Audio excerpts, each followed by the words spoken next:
اور اس کی جو روح اور فکر پہ ایک چیز چائی ہوئی ہے وہ حضور صلی اللہ علیہ وسلم کی سنت اور سیرت ہے، اور وہ چاہتے ہیں کہ ہر پاکستانی بچہ جب وہ انٹرمیڈیٹ تک جائے گا یا گریجویشن کرے گا تو حضور صلی اللہ علیہ وسلم کی سیرت کے گوشوں کو اس نے پڑھا ہو، اور جس طرح وہ اپنی والدین کا اور اپنے قریب اعزاء کا ان کی زندگی کا اس کو پتہ ہو، حضور کی زندگی کی اس سے زیادہ اس کو پتہ ہو۔ بالکل صحیح کہا۔ تو یہ جو سوچ اور فکر ہے، یہ رحمت للعالمین اسکالرشپ، یا پرائم منسٹر صاحب جو کہہ رہے ہیں کہ 7ویں 8ویں 9ویں اور 10ویں تک سیرت سٹڈی کو لازم قرار دیا جائے اور بہت تیزی سے اس پہ کام اسلامیات کے علاوہ، اسلامیات کے علاوہ، تاکہ لوگوں کو پتہ چلے اسلامیات تو سارے پڑھتے ہیں، اسلامیات کے علاوہ سیرت سٹڈیز پہ، اور سیرت چیئر جو ہے تمام یونیورسٹی میں قائم کیے جائیں۔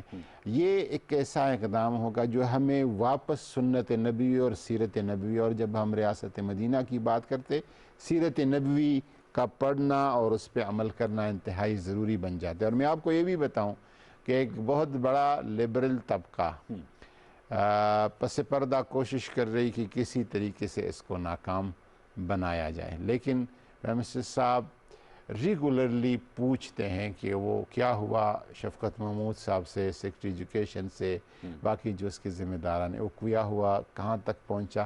تو رحمت اللہ عالمین اسکالرشپ جو ہے یہ بھی اس حوالے سے ایک انقلابی اقدام ہو سکتا ہے، اس کو اگر بڑھایا جائے اور اس کا دائرہ پھیلایا جائے۔ بہت بہت شکریہ نور القادری صاحب، آپ نے ہم سے گفتگو کی۔ ویئرز، وفاقی وزیر برائے مذہبی امور سے ہم گفتگو کر رہے تھے، بہت اہم ایشوز ہیں، اور ہم امید کریں گے کہ جو نکات اٹھائے گئے آج اس نشست میں، اس حوالے سے اسلامی نظریاتی کونسل بھی اپنا لائحہ بتائے کہ احتجاج کے جو طریقہ کار، جو حدود و قیود ہیں وہ کیا ہے۔ احتجاج ضرور کریں، یہ آپ کا حق ہے، اگر آپ کے جذبات مجروح ہوئے ہیں اور ہوتے ہیں، بڑا نیچرل سی بات ہے، لیکن اس کے لیے کیا طریقہ کار وضع ہونا چاہیے، اس حوالے سے ہم امید کریں گے کہ اس کو ہم فالو اپ بھی کریں گے۔ اب آنے والے دنوں میں دیکھتے ہیں کہ یہ جو تحریک لبیک پاکستان پر کو کالعدم قرار دیا گیا ہے، اس کے کیا اثرات مرتب ہوتے ہیں۔ ہم چھوٹا سا وقفہ لیں گے، وقفے کے بعد آئیں گے تو ہم انٹرنیشنل اسلامک یونیورسٹی کے ریکٹرز ڈاکٹر معصوم یاسین زئی صاحب سے گفتگو کریں گے اور ان سے جانیں گے کہ یہ جو ہائر ایجوکیشن کے لیے جو اسکالرشپ ہے 5.5 ارب روپے خرچ ہوں گے سالانہ، تو اس کے نتیجے میں کیا اثرات پیدا ہو سکتے ہیں۔ سب کچھ ایک وقفے کے بعد، وقفہ لے لیجیے۔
ویلکم بیک ویورز، ہمارے ساتھ موجود ہیں ڈاکٹر معصوم یاسین زئی صاحب، آپ ریکٹر ہیں انٹرنیشنل اسلامک یونیورسٹی کے، اور آپ سے ہم گفتگو کریں گے وزیراعظم پاکستان نے جو آج رحمت للعالمین اسکالرشپ اسکیم کا آغاز کیا ہے، اس کی کیا افادیت ہو سکتی ہے، اس سے کیسے ہر ایجوکیشن میں ہم فائدہ اٹھا سکتے ہیں، تمام نکات پر گفتگو کریں گے۔ بہت شکریہ ڈاکٹر صاحب، آپ نے پروگرام سچ کے ساتھ کے لیے وقت نکالا۔ میں آپ سے جاننا چاہوں گا، خود آپ ایک مایناز اکیڈمیشین ہیں، قائد اعظم یونیورسٹی کے وائس چانسلر رہے، اب انٹرنیشنل اسلامک یونیورسٹی کے ساتھ وابستہ ہیں، یہ جو اسکیم ہے اس سے کیسے مستفید ہو سکتے ہیں اسٹوڈنٹس، اور اس سے آپ سمجھتے ہیں جو ہائر ایجوکیشن ہے اس کو کتنی تقویت مل سکتی ہے؟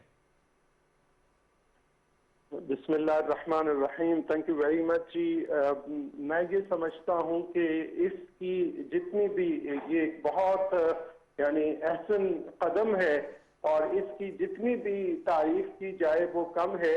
اس سے بلا مبالغہ جتنی اس کی وہ ہوتی ہے، یعنی جو جس کو ہم کہہ سکتے ہیں کہ ہائر ایجوکیشن کی اور طلباء کی جتنی اس میں ان کی انکریجمنٹ، اس کی افادیت ہے، اس سے تو کوئی انکار نہیں ہو سکتا. اور پھر یہ ہے کہ یہ جس نام پہ ہے جی ہمیں اس کے اوپر وہ کرنا ہے کنسنٹریٹ، کہ یہ خاص کر وزیر اعظم پاکستان نے اس کے لیے جو ہے وہ کی ہے رحمت للعالمین حضور پاک صلی اللہ علیہ وسلم سے تعلق جوڑا ہے. جی بالکل. ہم نے معاشرے کے اندر رسول پاک صلی اللہ علیہ وسلم کے پیغام کو عام کرنا ہے. ان کی سیرت کو ہم اپنی زندگیوں میں جب تک لائیں گے نہیں، جب تک رسول پاک صلی اللہ علیہ وسلم کے اخلاق نہیں آئیں گے، تب تک معاشرے میں تبدیلی نہیں آ سکتی. تو ہائر ایجوکیشن میں جہاں ان اسٹوڈنٹس کو، اور میں یہ سمجھتا ہوں، میرا اپنا ویژن یہ ہے کہ یہ اس پرٹیکولر ایریا کے جو اسٹوڈنٹس ہیں جو اس طرح کی اسٹڈیز سے تعلق رکھتے ہیں، یہ ان کے لیے ہوگا اور وہ اس سے استفادہ کریں گے ان اسکالرشپ سے. اور پھر یہ ہے کہ اس طرح کی اسٹڈیز اس سے پروموٹ ہوں گی کہ جس سے ہم رسول پاک صلی اللہ علیہ وسلم کے پیغام کو عام کر سکیں اور ان کو ہم اپنی زندگیوں میں اچھا اس پہ ڈاکٹر صاحب بالکل آپ نے صحیح فرمایا. پرائم منسٹر عمران خان صاحب نے اس تقریر سے خطاب کیا تھا اور انہوں نے کہا کہ اس کو نام اس لیے دیا گیا ہے رحمت للعالمین اسکالرشپ کیونکہ آپ صلی اللہ علیہ وسلم نے تعلیم پر بہت زور دیا اور آپ صرف مسلمانوں کے لیے رحمت بن کر نہیں ہے بلکہ بنی نوع انسان کے لیے رحمت للعالمین ہے. اس لیے اس میں ہر کوئی انٹائٹل ہوگا. کوئی قدغن نہیں ہے کہ نان مسلم پاکستانی اس کے لیے ایلیجیبل نہ ہو. تو اس سے بھی میں سمجھتا ہوں کہ وہ ہمارے طبقات، وہ ہماری منورٹی کمیونٹی جو تعلیم حاصل کرنے کے خواہش مند ہیں وہ بھی اس کے لیے اہل قرار پائیں گے. اس حوالے سے آپ کی کیا، چونکہ آپ جی بتاؤں اس پہ بھی روشنی ڈالیے گا. میں سمجھتا ہوں کہ ان کو ہر صورت میں، چونکہ وہ بھی ہمارے اسی معاشرے کا حصہ ہیں، ہم نے معاشرے کے اندر تبدیلی لانی ہے. اور معاشرے کے اندر آپ تبدیلی اگر چاہتے ہو تو وہ بھی اس اسکالرشپ سے، وہ دوسرے مذاہب کے لوگ اگر ہیں وہ بھی اس سے ضرور استفادہ کر لیں. تو میں یہ سمجھتا ہوں کہ صرف اس کے نام کا جو امپیکٹ ہوگا، جتنا آپ اس کے نام کے امپیکٹ سے آپ فائدہ اٹھا سکتے ہو، میں سمجھتا ہوں کہ اس سے بہت زیادہ فرق آئے گا معاشرے کے اندر. اور معاشرے کے اندر ایک ہم آہنگی کی صورتحال پیدا ہوگی، ایک محبت کا پیغام جائے گا، تشدد سے دوری ہوگی. میں یہ سمجھتا ہوں کہ آج جتنی اس چیز کی ضرورت ہے اس سے پہلے کبھی بھی نہیں تھی، کیونکہ معاشرے کے اندر اگر آپ تبدیلی لانا چاہتے ہو تو وہ صرف اور صرف ایجوکیشن کے تھرو ہی ممکن ہے. اچھا اب یہ مجھے بتائیے گا، آپ نے بالکل ٹھیک ہے، یہ تو آپ نے کہا معاشرتی اقدار کی سمت بہت بہتر ہو جائے گی. 5.5 ارب روپے ہر سال وفاقی حکومت اس پہ پنجاب اور خیبر پختونخوا بھی حصہ ڈالیں گے، وہ خرچ کرے گی اور 3.5 لاکھ اسکالرشپس دیے جائیں گے. ہمارے ہاں کہا جاتا ہے کہ جو بیسک ایجوکیشن ہے، جو ایلیمنٹری ایجوکیشن ہے، وہ بڑی کریٹیکل ہوتی ہے. آپ سے میں جاننا چاہوں گا کہ ہائر ایجوکیشن کتنی عام ہوتی ہے. اکثر ہم لوگوں سے سنتے ہیں کہ آپ کی کتنی تعلیم ہے، میں جی میٹرک ہوں، میں ایف اے ہوں، میں بی اے ہوں. ہائر ایجوکیشن کسی بھی قوم کو ترقی کی منازل طے کرنے میں کیا کردار ادا کر سکتی ہے؟ دیکھیں، جو ہائر ایجوکیشن ہے، جو آخری سٹیپ ہے، وہاں پہ آپ بالکل بجا فرما رہے ہیں کہ جا کر وہ وہ نیرو ہو جاتا ہے. اس میں ہائر ایجوکیشن میں ملک کا ہر فرد جو ہے وہ تو جا نہیں سکتا، نہ وہ کہیں پر بھی وہ ممکن نہیں ہے. لیکن یہ ہے کہ آپ جتنوں کو زیادہ اپرچونٹی دے سکتے ہو، کیونکہ یہی وہ انڈیکس ہے جو یہ شو کرتا ہے کہ آپ کا جو ملک ہے ہائر ایجوکیشن کے ساتھ اس کی جو ڈیولپمنٹ ہے وہ اس کے ساتھ نتی کر دی گئی ہے. جو نالج اکانومی کا کانسیپٹ ہے وہ ہائر ایجوکیشن سے اٹھتا ہے. آپ نے وہاں سے اس کو وہ بنانا ہے، اس کی سمت طے کرنی ہے. تو اگر میں دوسرے الفاظ میں یہ کہوں کہ آپ کے یہ جو اسکالرشپ کا سسٹم ہے، جو پرائم منسٹر صاحب نے آج اس کا اعلان کیا ہے، یا اس کے ساتھ ساتھ آپ نے دیکھا کہ اس سے پہلے 2 سال پہلے سے انہوں نے احساس اسکالرشپ کا پروگرام جو ہے وہ شروع کر لیا. چونکہ ہمارا تعلق یونیورسٹیز سے ہے، ہمیں یہ پتہ چلتا ہے کہ کتنے ان سے اسٹوڈنٹس جو ہیں وہ استفادہ کرتے ہیں اور کتنے جو غریب اسٹوڈنٹس ہیں وہ یونیورسٹیز کی طرف آ رہے ہیں. اس کا امپیکٹ ضرور معاشرے کے اوپر وہ ہوگا. اس سے ہمارا معاشرہ جو ہے ضرور